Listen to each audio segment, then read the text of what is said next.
second video in this series is going to be covering how to organize your conditioning. First video is over organizing the lifts. We'll go over conditioning today, and then the next video will be putting the actual program together. After that, we'll dive a little bit more into the science behind all of this.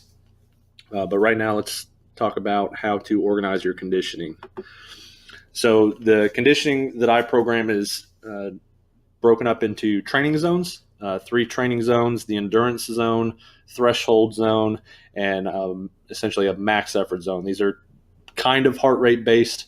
Like I said, you'll see later in the science videos of why they're kind of heart rate based. But the reason we break them up into these 3 different zones, most importantly, is cross contamination of these zones can hinder development, right? So if you're going to focus on improving something, you have to focus on it. And when we cross-contaminate these training zones, we kind of rob Peter to pay Paul in terms of adaptation. So we want to get focused on what we're trying to develop.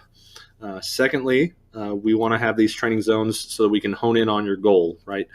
Based off your goal and what you're trying to improve will dictate how we prioritize these training zones. And then lastly, when it comes to cross-training for your conditioning, we can better and more effectively implement cross-training so that's not randomized, but rather still productive for your goal, right? So when I mean cross-training, I'm talking about biking for runners and other sorts of CrossFit modalities for those athletes.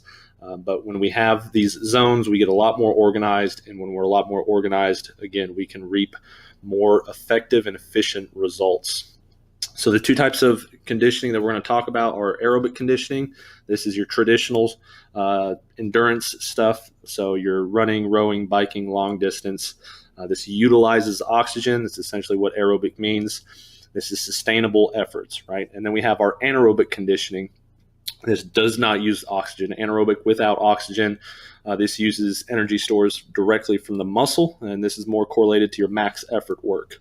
The threshold training zone is a little tricky, and that's why we're going to leave that one for the last piece in terms of how we can train and view that training zone. So endurance zone, like I said, is a steady state, long, slow distance work. We'll talk more about progression here later in the series, but it's going to be at an RPE, rate of perceived effort, of 6 or 7, about 60 or 70% effort. And traditionally, again, it's the running, rowing, biking. The focus here on your endurance zone is to accumulate continuous volume, right? So when we're improving our endurance capacity, we want to be able to improve sustaining efforts without stopping. So continually going longer and longer bouts of exercise, movement, what have you, without stopping. Our max effort zone is just the opposite. So this is all out. This is an RPE of 9 or 10. This is your typical sprints, intervals, some high-intensity metcons for you CrossFitters out here. And the focus of the max effort zone, right, the max heart rate zone, if you will, is maintaining a high intensity and increasing the number of bouts of that high intensity, right? So the conditioning for a max effort is to be able to repeat that max effort. In order to increase the intensity of that max effort, that goes into a lot of different factors, but strictly conditioning, we're looking to be able to repeat that all-out effort. More, say you're deconditioning, you can repeat a workout for 3 bouts. We want to be able to put out that same amount of intensity for 4, 5, 6 bouts. So our last training zone is the threshold training zone. This is kind of a hybrid between aerobic and anaerobic endurance and the max effort. And the reason why is for this graph right here in front of us. I don't want to dive too far into it because, again, this goes into more the science part of the series, which we'll cover in complete detail. But when it comes to the threshold training zone, this is where the aerobic capacity is pushed to the limit of needing anaerobic help, right? So it's sustainable, but the body is starting to flirt the lines of not being able to utilize oxygen alone. So it's recruiting larger muscle fibers and thus more anaerobic needs, so more direct glycogen from the muscles. And again, this increases fatigue because we cannot sustain that anaerobic help.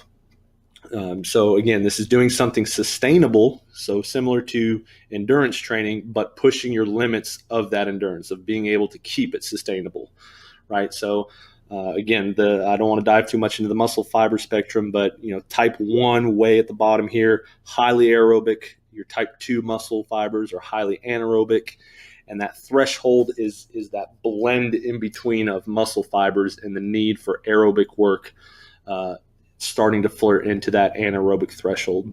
So again, these are the 3 training zones that we want to focus on when we're focusing on our conditioning. This is going to help hone in your goal. This is going to help hone in your effective response to training and get you to a better level of what you're trying to reach. So this is the second video in the series, and then the next one will finally be focused on putting it all together.